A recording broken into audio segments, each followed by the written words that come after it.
Well, welcome. This is not only, I think it's working, this is not only a CTL Catalyst session, but it's one of the first sessions for our month-long Festival of Undergraduate Research and Creative Activities, or FERCA.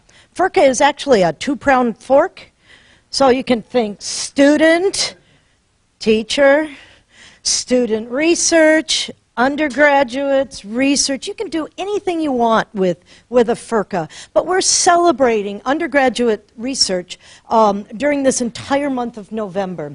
There are lots of activities that are going on. In fact, there are 3 today. And we'll be culminating in the 3rd annual Undergraduate Research Symposium on November 22nd.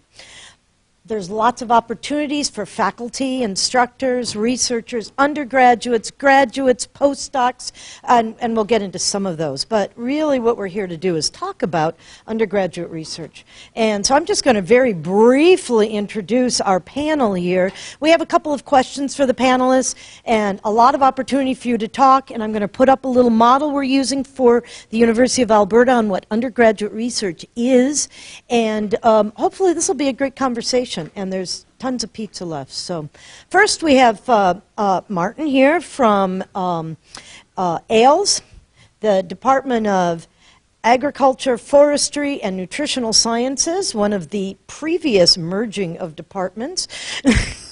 We don't know what it'll be next year. And we have Aaron, a student who's been working with Martin.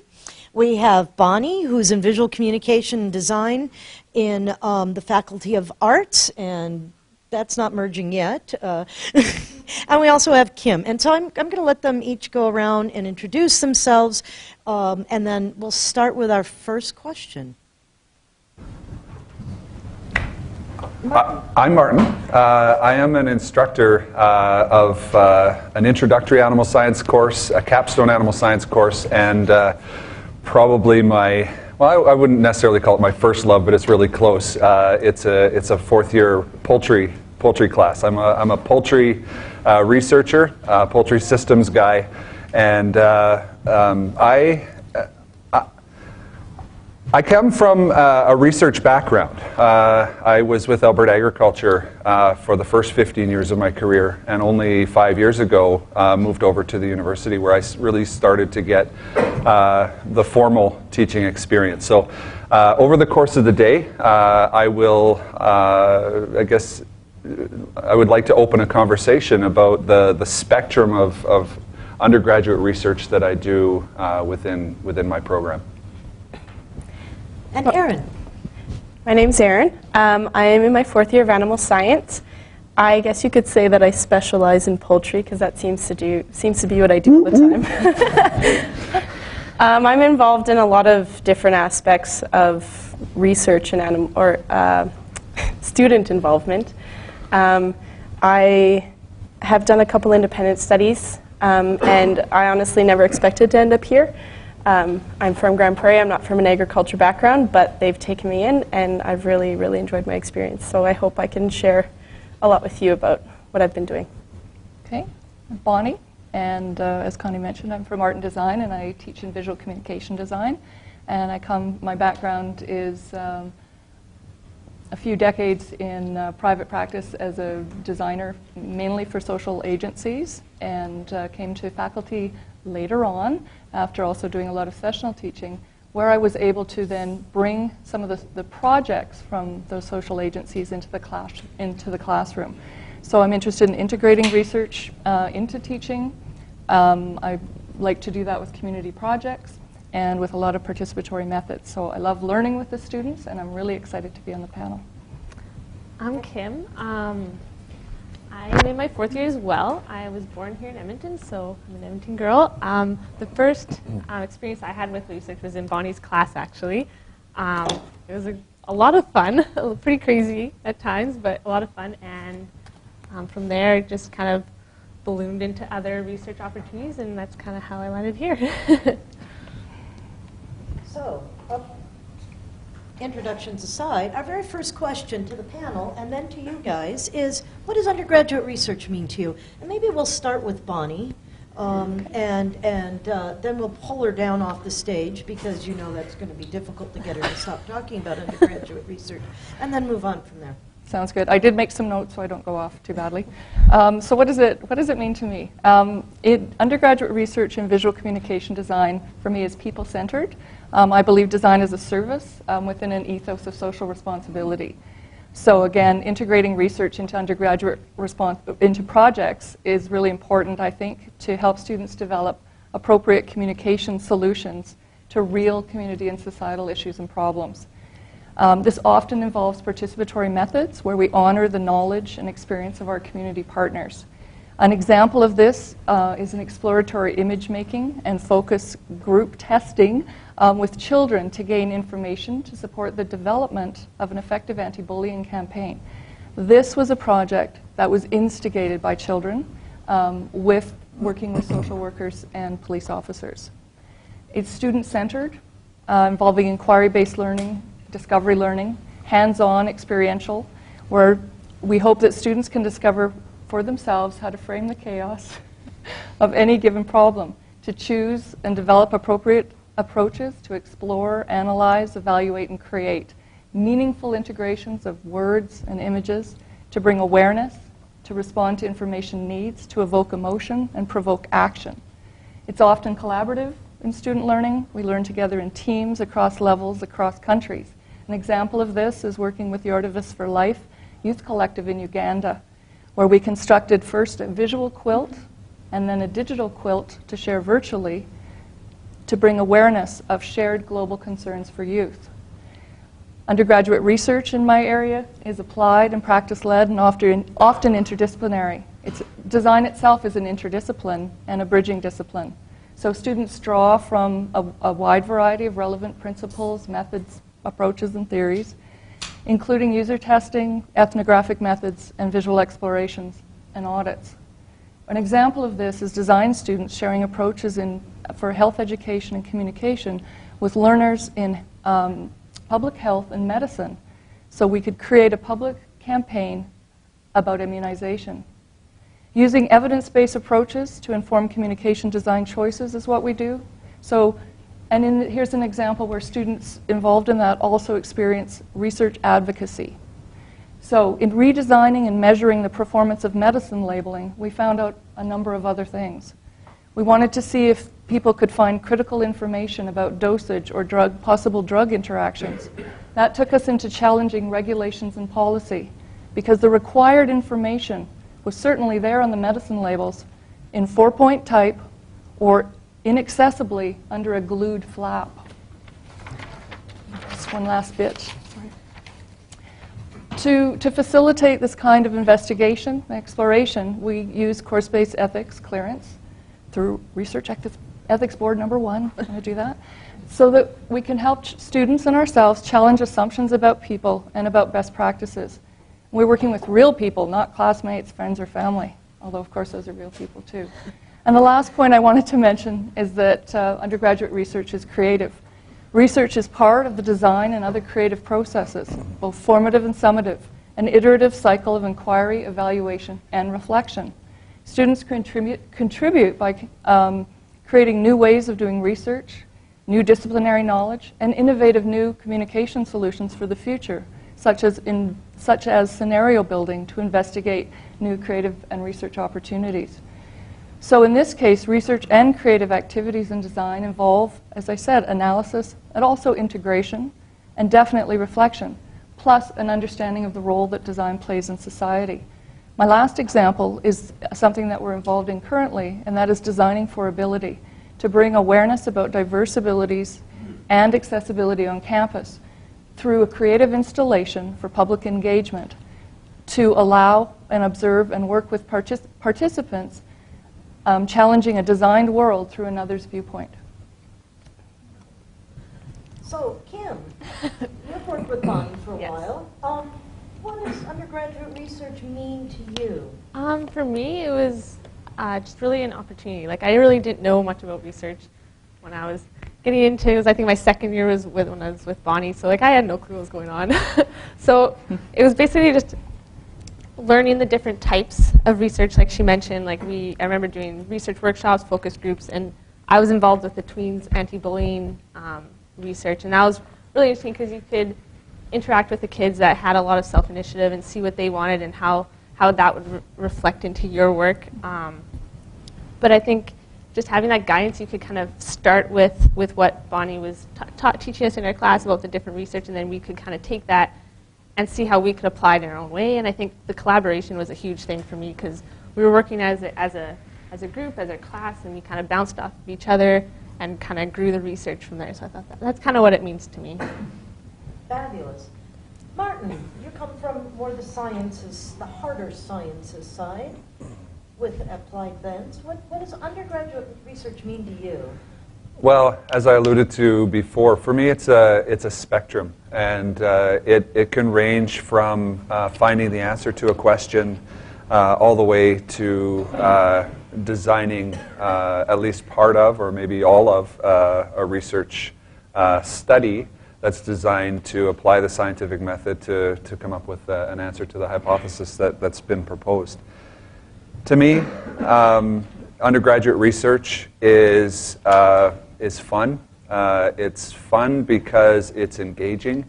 I hope I never lose the... a lot of people who know me well kid me that my favorite question is, so what? I have three questions. One is what? The second one is so what? And the third one is now what? You know, what makes the world tick, and maybe why?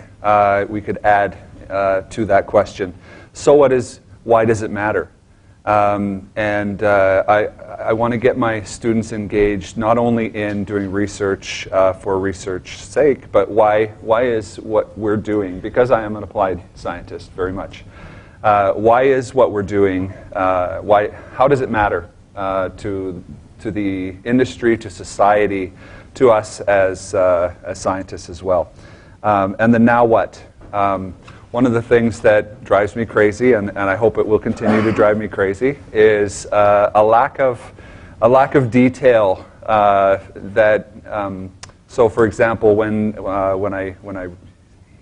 a student reports verbally or in written form and doesn't provide enough detail for someone to be able to take action. What's the movie with the Minions? Despicable Me. Who's a Despicable Me fan? One of the villains. Vector. Boy, thank you. I should have studied this before I came back.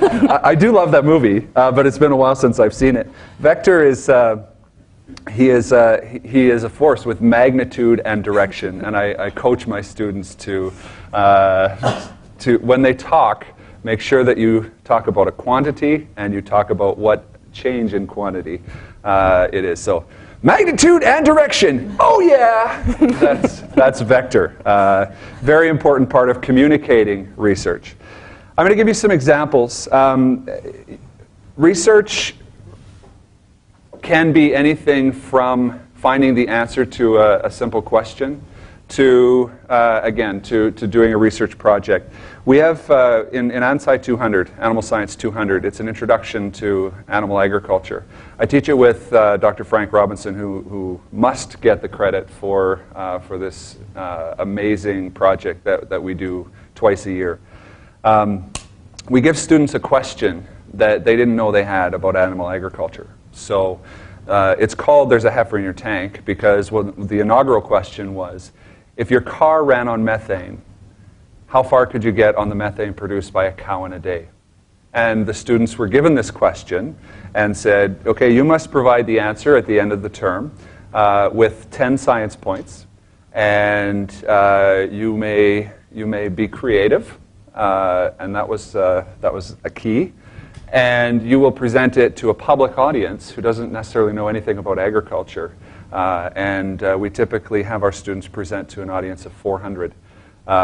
Tomorrow night, Northlands, if you're interested in following up.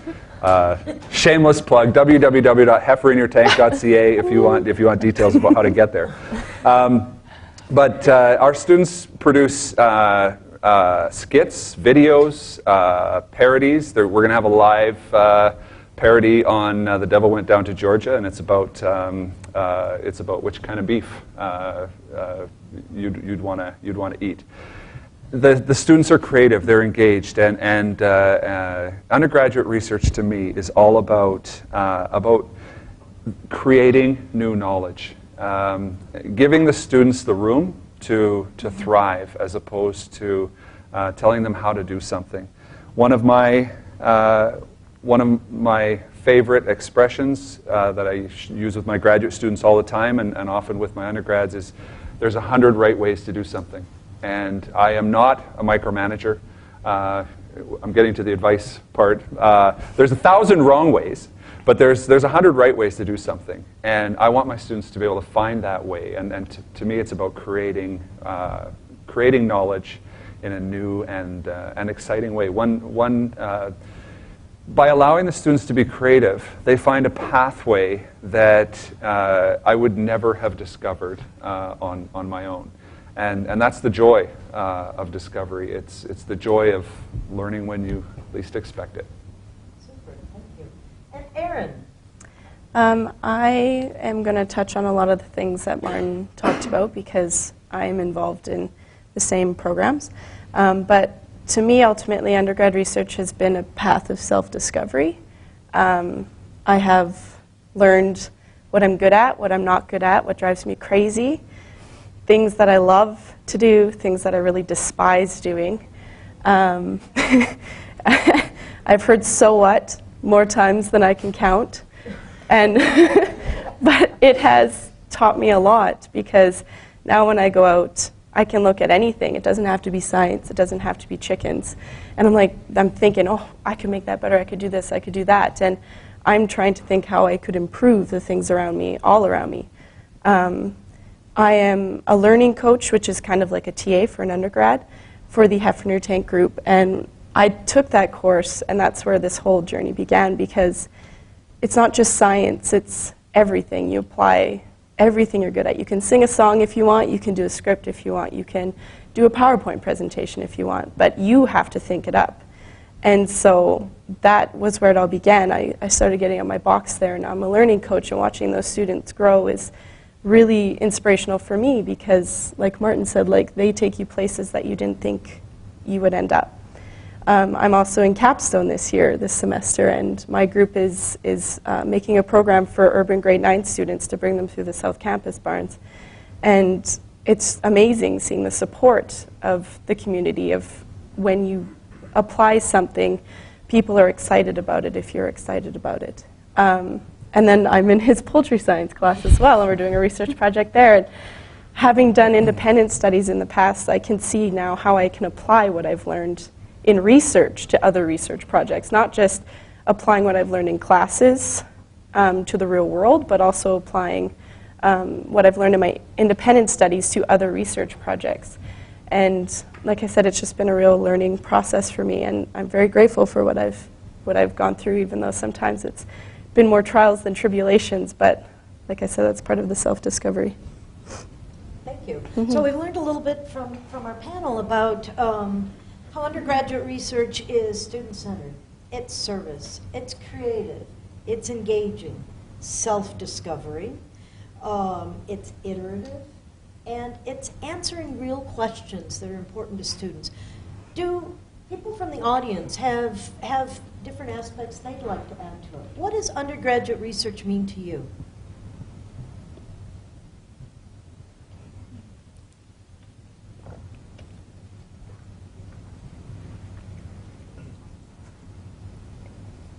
Chuck.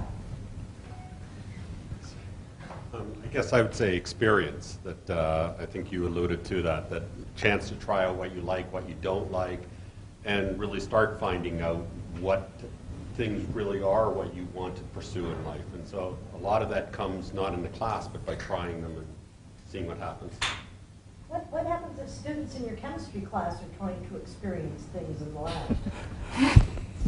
Boom. And that's one of the things I was trying to think within the course context. We usually, a lot of the experiences in the research lab in a smaller, 1-on-2 type numbers, as opposed to trying to take 400 students and say, go in the lab and play. That needs more bounding. Yes, yes, yes. Anybody else want to share? Yes.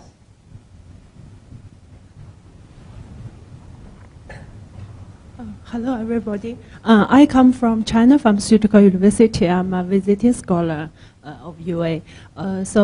Because I am the director of register office, so I can tell something about undergraduate research program in our university. About more than 20% undergraduate students will take part in research programs in our university. So our programs can take part in two parts. One is the project is come from professors. The other is come from undergraduate students. What I mean is what the students want to do. He will go to the professor's labs and to do something. So for me, I think what's mean of the undergraduate students? I think learning is the process. What students can find what he is interested in. So I think the undergraduate research program, the most important of this program is can make students to think, to find what he is interested in.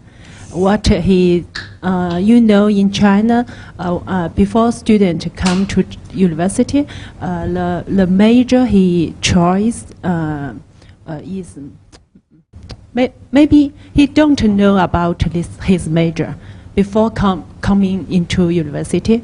So I think we give students the chances to find what is interesting. So he can go to the Faculty of Arts, Faculty of Medicine, Faculty of Engineer. So he can find what is interesting the most. Then he will do well in his learning. So that's Terrific. Undergraduate research, a question can take you anywhere. Right? It can take you to a new field, it can take you to a class, it can take you to Africa. So we're going to switch quickly to what are some of the benefits of undergraduate research? So Erin, what are some specific benefits of undergraduate research to you? Well, it's like I alluded to before, it's helped me learn about myself mainly. I definitely agree with it. It helps you find your path because I came from a smaller town, so I had no idea what research was. And it helped me learn the whole research process, and it's helped me fine-tune what I'm interested in. Some other benefits, it's taken me places. I've traveled with it, which I was never able to do before.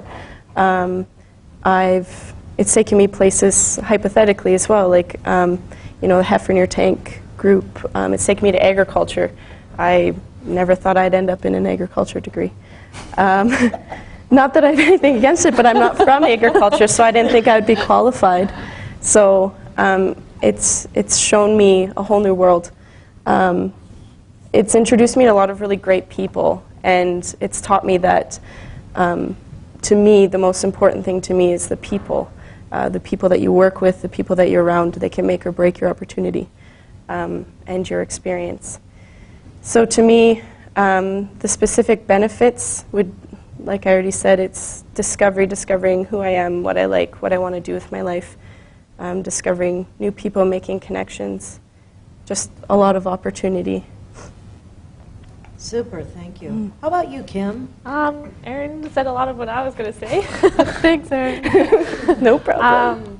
No, I think for me coming into it, I didn't really know what it was about. So for me, undergraduate really kind of opened up the fun in research.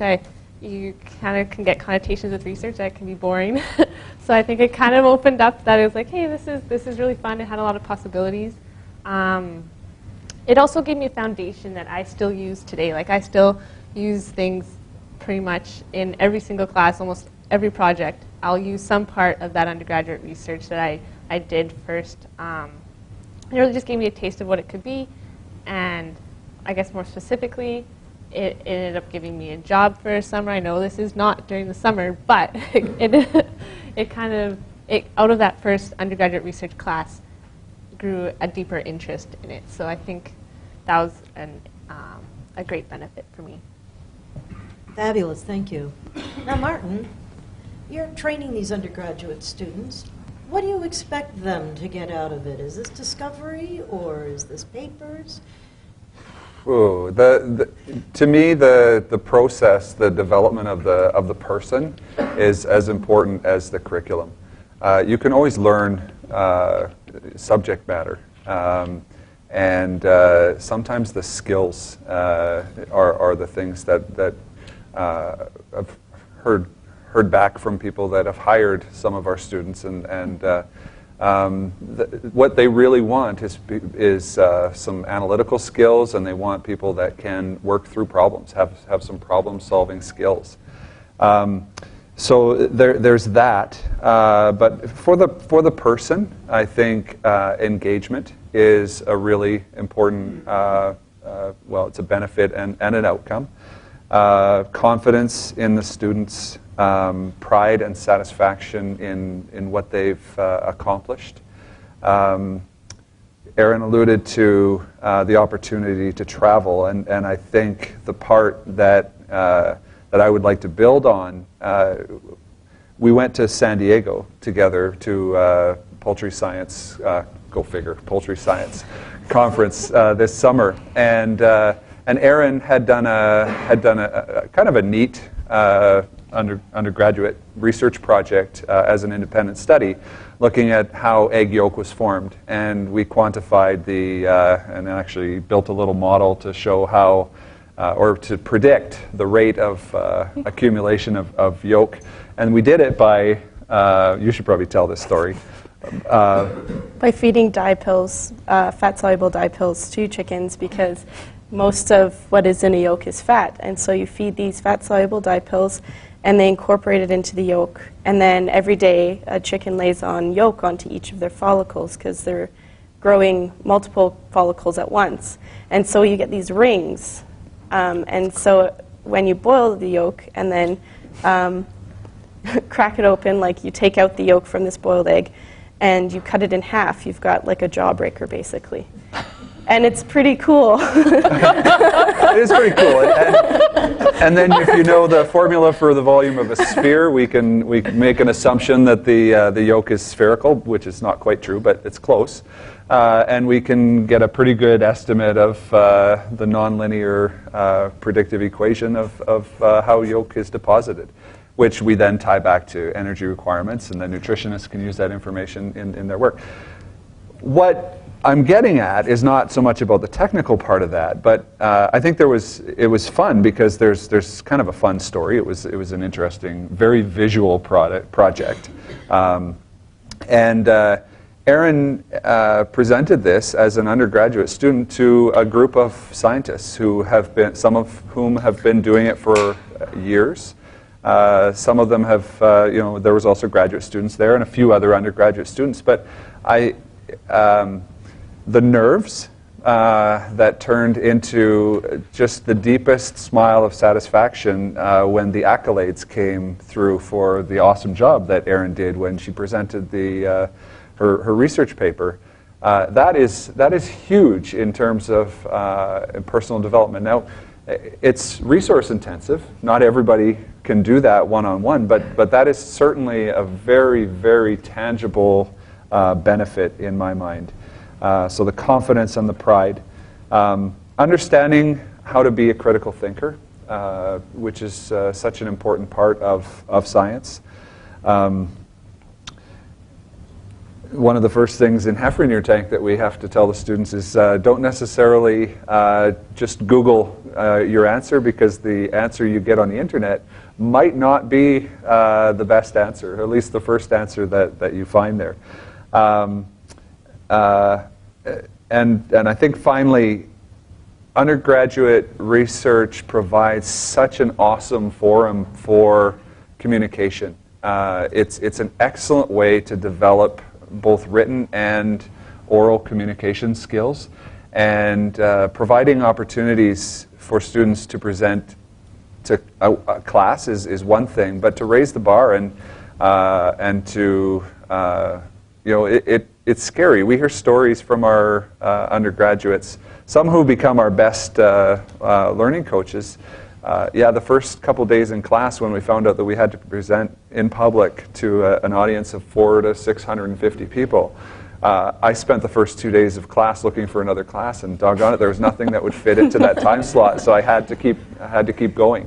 But you hear those stories from people that have come from that place. Josh is one of the students. Actually, Josh is who I'm thinking about when I'm thinking about this story. He presented at another poultry meeting in Saskatoon last summer, and he got up on stage and he was telling about the undergraduate research that he was doing. And just the confidence that he had. He was afraid to public speak. Like the first lab, when he had to do a presentation on an agricultural tool that he had no idea what it was when he got it, but then learned a lot about it. He was the last one to present, and he was shaking. But one of our undergraduate learning coaches came alongside him and said, "Josh, you can do this. You know what this is. We're all rooting for you." And having that support got him over that first hurdle. He managed to do a fantastic job at his Heifer in Your Tank presentation, and now the flip side is sometimes it'd be nice to be able to shut him up, but I can concur with that. Josh is in a class I'm teaching. So he's developed too much communication skills. But, no, he actually has a very good filter. He can figure that out. Absolutely, and it's that communication that I think is such a great opportunity that comes from research. Bonnie, what do you expect students to get out of undergraduate research? I'd like to change that to what I hope they get out of it, if that's okay. Ditto. Self-discovery for sure. And I really am hoping that students are getting hooked on continuing inquiry and self-exploration. And we often talk about designing our own lives in class, in addition to designing communications, et cetera. And I think I'm really hoping that students continue to become, or students are problem identifiers. So take things beyond the classroom, and that they give themselves permission, that I give them permission to give into their curiosity and their creative drive to innovate, to do things better. So to think about what needs to be done, and definitely, why can't something be better, and what can we do about it? And putting students and myself into that sort of chaotic, open-ended atmosphere, working with community members, I think we can really work together to get that on. And so part of that then is that hands-on, minds-on, hearts-on inquiry and creative activities that actually, I think, naturally lead to developing critical thinking skills, development of a professional and personal toolkit to take things beyond school, and to do it with confidence. And the last thing that I'd like to mention is that I'm hoping that students become or have become aware of the ethical issues of the research that we do, the sensitivities we need to be aware of, and that our research has a responsibility that we can both positively and negatively impact society or communities with what we're doing, and that we also have the responsibility to share the results of what we're doing with people who can use that information and share it in an accessible way. And that ties into what you're saying. You were saying about oral communication, verbal communication, and of course I'm going to add visual communication, even if it's the development of analytical, diagrams as discussion tools, as thinking tools. Super. Before we open it up to the audience to talk about undergraduate research, I'd like to present a little model that we're using at the U of A to talk about undergraduate research and try and bring all of this together that everybody's expressed.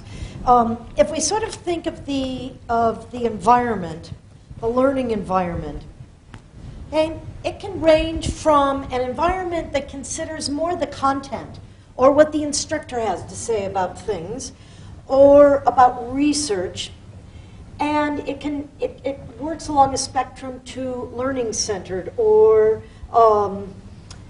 people-centered, service, what Martin and Bonnie were both talking about. So we think about the learning environment in which undergraduate research is occurring. We also look at outcomes, and that's what the panel has been talking about in these last two sets of questions. What are the outcomes? Critical thinking, communication, skills, confidence, creativity, inquiry, curiosity, problem identity, looking at the different learning outcomes. Then within this framework, we look at the different types of undergraduate research, and something nobody's actually talked too much about in here, because we always think about that as a lower level skill. We want to get our undergraduate students to be creative, but they have to have some knowledge first. They have to know the discipline, a little bit about it. But this is when Martin comes into his class and talks about his greatest research, his latest research, and gets students engaged. When we all come in and talk about... Can I tell you about it? No. Ask me about precision broiler breeder feeding. Yes. It's very, he gets exciting. The students can't help but stay awake because he's talking louder and more excitedly and faster, and it's engaging to the students, even though we don't tend to think of that as undergraduate research. If students can go listen to a Nobel laureate speak, they get excited and suddenly are developing theoretical physics models. Really, really cool concept. Learning methods of the discipline. Bonnie talks about, it's not just sitting and learning what the techniques are, and then Kim adding, I can sit through those research methods classes and get bored, and now I'm actually learning how to apply them and use them and why they're important. That's another part of undergraduate research. What they've really been talking about in this panel is learning through discovery or learning through inquiry, having a problem to solve, having a question to address, being interested in something, whether it's how many bits of methane do we need to produce out of a cow to get all the way to Calgary, or how we're going to develop an anti-bullying campaign.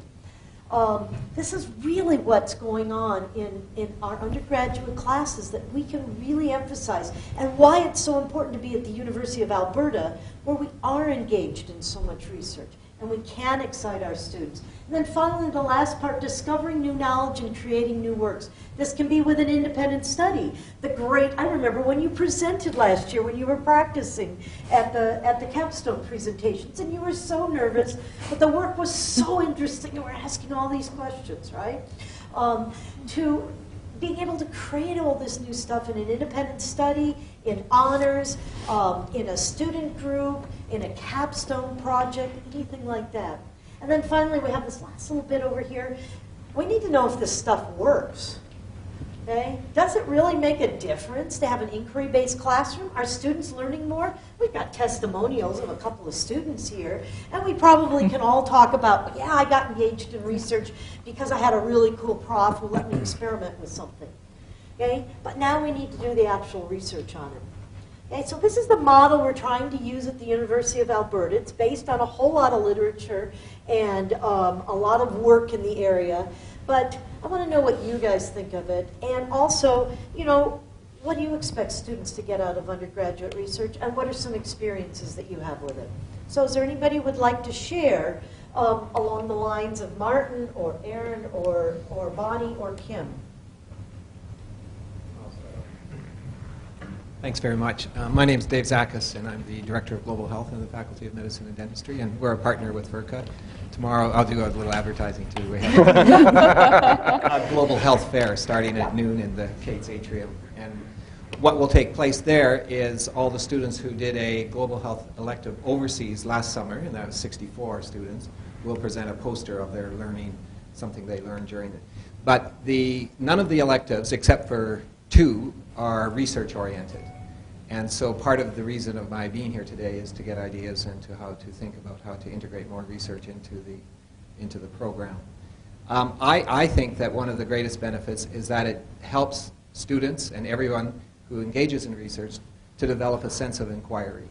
And I think that that's so important because we just have so many issues and problems confronting the world at large, and they need to come up with new ways of looking at them and some new answers for us, because our generation is having a big problem with coming up with a lot of the answers. So I would like to say, too, that our program, even though it's not based on research, the students do a 4-week elective. A lot of people say, well, that's not enough time to do research. But I've done it before. I was at the University of Toronto for a very long time, and all my students did research projects when they went overseas. Generally, it helps if they can participate in an ongoing research project, and so they can fit in and do a little arm of it or something. But you can really, it depends how well you can land on the ground. You can collect a fair amount of data in a few weeks if you really hustle. But it does, I agree with both of you students about all the different senses and the self-discovery and the learning and the travel part too. You know, just the excitement of being able to go out and present your information to other people and participate in a forum of inquiry and discovery. I think that that's kind of what the essence of the university should be. So I think it's great. And if anybody has any suggestions for me, I'd be very happy. Oh, well, I'm going to have a little, I'll do the plug right now, because on November 18th and 19th, we have 2 more FERCA events. So 2 more FERCA events on November 18th at 2 o'clock. We have a workshop in here for how to develop undergraduate research across the curriculum. We have fabulous facilitators. Brad Wetherick, who's the executive director of the Center for Teaching and Learning at Dalhousie University, is going to be here, and John Willison, who's worked with me on this model. He's from the University of Adelaide, and he developed something called the Research Skill Development Framework. He's going to be here as well to do a workshop on research across the curriculum. So David, that's just perfect for you. As well, we're going to be talking about creating course-based research assignments, how to get through the ethics, which is fabulous now. 5 years ago, nobody wanted to do research in a class because going through the ethics process was, oh, yes, okay. But now we have course-based ethics, and we can teach you how to get to meander through that process and allow your students to actually collect data other than from each other. So there's our shameless plug. And of course, you know, you can find out about great mentored research and course-based research going up at the Undergraduate Research Symposium. So, our next question to Bonnie first, and then to Martin, is what is some advice you have to David and other instructors? Get students involved right from the beginning. So in terms of the types of course projects that they want to do, what would be meaningful to them, how, again, I'm working with community partners a lot of the time. Get the community partners in, talk about it all together. So obviously there are some curricular outcomes, but how can we do it together? And that's including assessment and evaluation activities. And the last thing is leap before you look. Have faith in the students' abilities, individual and collaborative, collective, in that project, those activities will actually bear fruit. They will be useful in many, many different ways. Super, thank you very much. Martin, what advice do you have? Actually, it's pretty similar. I think, you know, it is, this type of learning is different from the typical course that an undergraduate student takes. Supporting them is really important. It does take some commitment on the part of the instructor. But I'll tell you, one of the best things that we have ever done is not hold back, is to take under our wing those students that are interested, that basically the ones that love the experience the most. They love to stick around, and they end up being the most enthusiastic coaches that can guide the next cohort of students through the program. If there is one piece of advice that I could give you, it would be that. People like Aaron, who had fun in the process of discovery, then I'm too gray to connect with students on the level that Aaron can. I can connect with them, but not the same way. And having that peer-to-peer encouragement is just so valuable. So that's one thing. What we do, we have a class of anywhere from 40 to 80 students, and so we do get assigned a couple of TAs. We have one graduate student TA, and then we split the money from another TA position over 3 undergrad students. Most of them would do it for nothing, but because we value what they do, we want to provide them with something in return. So that is one way to reward the students that help. Be creative. Let the students be creative. Don't micromanage. Let them discover. Let them find a way that you would not have been able to suggest, because everybody comes with such a unique point of view and set of skills and experience that you would have no way of knowing a priori what they bring to the table. And when you let that flourish, it is just absolutely a joy to watch. I took my guitar to lab on Monday, and one of our groups was doing a parody anyway, and we have an anthem that we try to teach the students every term. So that's what I was doing. But one of our students says, "Hey, do you have a Dixie Chicks parody?" I said, "No, you'll have to write it." And on the spot, she wrote "Wide Open Spaces." It was a song about cattle grazing, and the science was the science points were in there. It was good. It had substance, and the beauty of that exercise was, one, it was spontaneous, and there was a lot of pride for the students that were working on that, and I would have never guessed that they had it. That they had that so close to the surface. So, music is one way, but there's experiences that drama. We've had art students in our class that bring things to the skits that we would have never dreamed about encouraging. So yeah, just let them flourish. That's my best advice. Thank you. Now, Kim and Aaron, I asked you to provide advice to students, but the real advice is to instructors from the student perspective. So, Kim, do you want to start with that? That's not what I prepared. Well, but you're preparing it for students, but it's things that we need to learn. I think for it was just constantly for the students to ask why, like Martin was mentioning, encourage them to not just stop at the first level of inquiry, to okay, so you did that, so how can you make it better? Or how will that relate more to your issue? Or what does that really mean to your target audience? So keep getting them to push through and to go beyond what maybe they thought they first could. Because I know when I was in that class, it was like, okay, I've done this, and I'm kind of stuck. And then Bonnie would ask me, well, what about this? And I'm like, oh. And then that would lead to something else, and then I would come up with other questions, and it kind of keeps propelling you forward.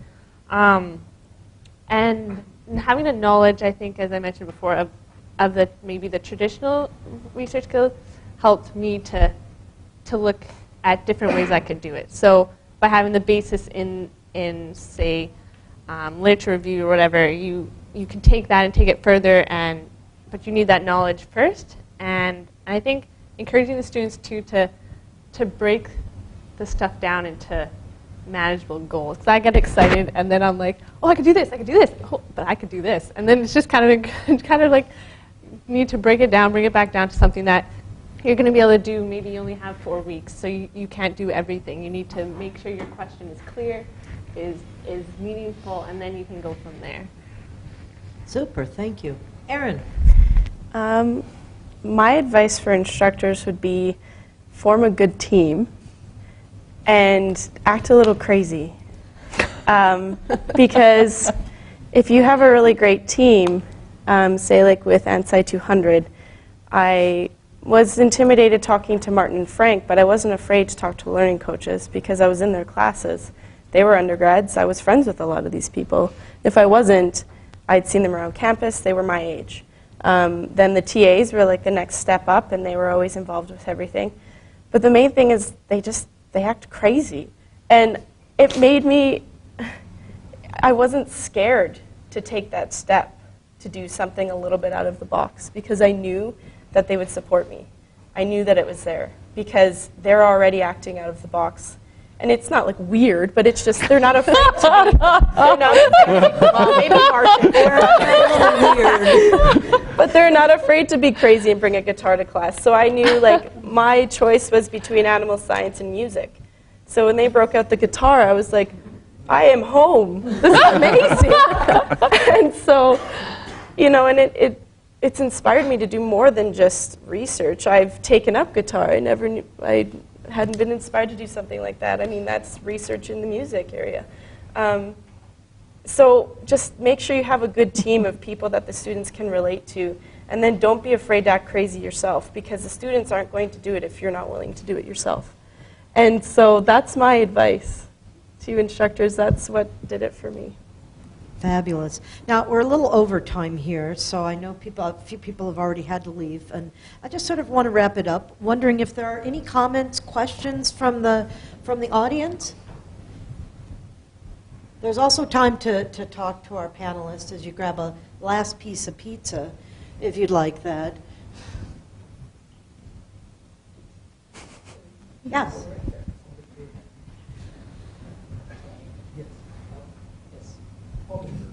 So I was really intrigued by the aspect of self-discovery that went on. I'm just wondering about what aspect of the research experience led to that we don't have in the classroom. I think it's taking ownership, mainly. Because in the classroom, a lot of times you're given what you're supposed to do. And there's, I guess, it sounds bad, but a lot more hand-holding. Like in my independent study, I would go to Martin and be like, Martin, I've been staring at my screen for 12 hours and I can't figure out. He's like, so? Like, so what? Yeah. And I'd be like, what is it? And he's like, I don't know. What do you think it is? And just drove me crazy, but it forced me to do it myself. Whereas I was so used to just having things given to me and I was just supposed to do what they wanted. Whereas I was, in this situation, I did what I was wanting to do, and it was me leading it and Martin guiding me and giving me the support and the tools, but I had to develop them myself. I had to think, like with science, I had to think through the methodology myself and create it. And that's not like, you know, in 100 level chemistry, you show up and you have a book and you just follow the steps. But in an independent study, you make those steps. And so it's a completely different way of thinking. And so that to me was the main difference, was just having to take ownership of it and do it myself. I think an important part of self-discovery is that sometimes people discover themselves with a little prompting from others. And for us, for me, you know, I do some independent individual research projects with students, but a lot of that type of work is group work. And oh yeah, group work can be the worst thing in the world, but it can also be the best thing in the world, because that's when you know, you end up with some crises, but not always. And sometimes you get no crises, and you get people that feed off of each other and discover things that they never would have on their own. So I think being part of a supportive learning community is what can come from group work that's well done. And again, I'll go back to that piece of advice. You have to start without someone who's been through it before. But once you have had some students that have enjoyed the process, if you can hang on to them and get them to help encourage the next group through, that really helps the next group in their discovery journey.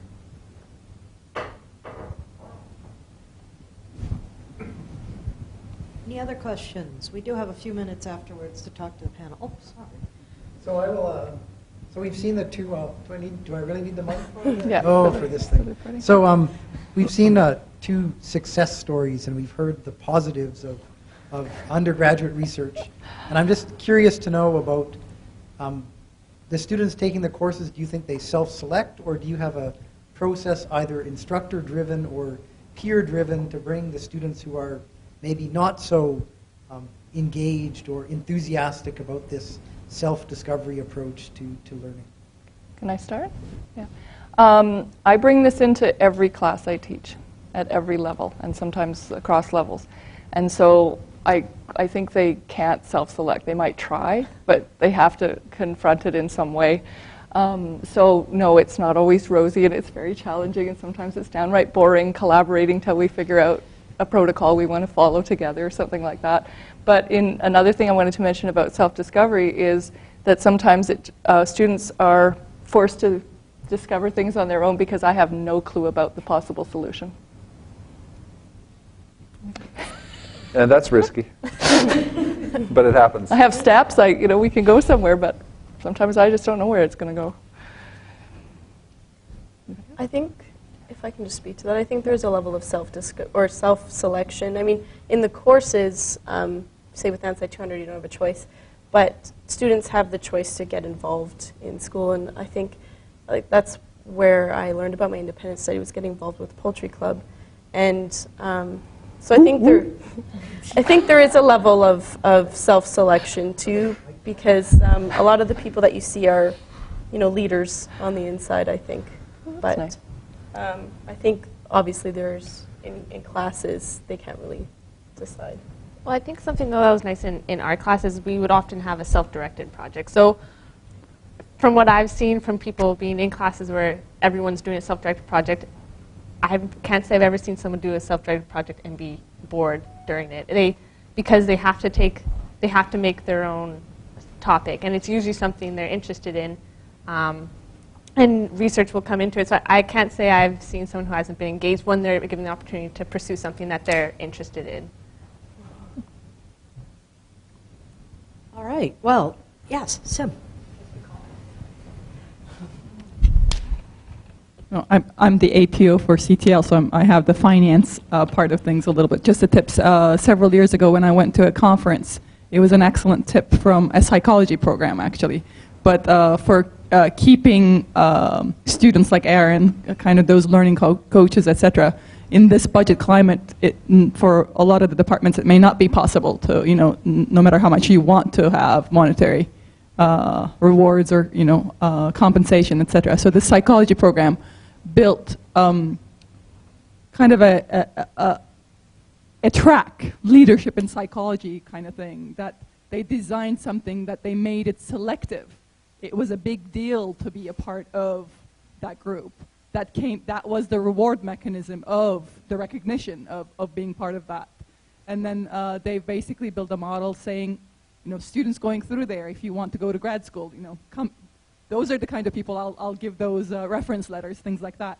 And they had excellent success in terms of how many students wanted to be involved in these kind of things. So it's not always money. We don't have a lot of money these days, so I just thought I would give that as a tip to people that are interested. And like I said, most of them, we've done exactly that. People want to be on the teaching team, and they do. Like I said, they don't do it they would do it with if we didn't pay them, for sure. They would do it for free. Absolutely. Now, a lot of students do want to get involved, and they always want to be involved, and they certainly will do it for free, but we have money. If you'll take one of the cards on the table, the Undergraduate Research Initiative is totally donor-driven. Okay, so people, alumni usually, are donating to the Undergraduate Research Initiative. We have two funds. One that's really important is the Undergraduate Research Support Fund. It provides up to $500 to anybody having anything to do with undergraduate research. It could be for a capstone project who needs a little bit of money, travel money to go to a conference, an instructor wants to take students somewhere, buy a piece of software, whatever. Up to $500, very easy to get, and it's all because we have wonderful people who donate money to the University of Alberta. We also have another fund, which is the Undergraduate Research Stipend. We think that our NSERCs and our SHRCs are competitive. We have $5,000 for undergraduate students to conduct independent mentored research. We have an under 30% success rate, even though we're supporting 50 to 60 students a year on this. It's because so many students want to get involved in undergraduate research from all faculties. Many continue on and do this research without being paid the stipend, but the lucky 60 who get the stipend have $5,000 to help support their research. This is all available through the Undergraduate Research Initiative, donor funded. If you find a little money coming your way, it's a great donation. You get a tax receipt. The money goes directly to students. It's a wonderful experience. There's lots of other information about how to work with undergraduate students on undergraduate research at URI. We're open all the time for anybody to come in and talk, and we hope to see you soon there. So thank you all very much. Thank you to our panel. And thank you to the wonderful audience who was very interactive.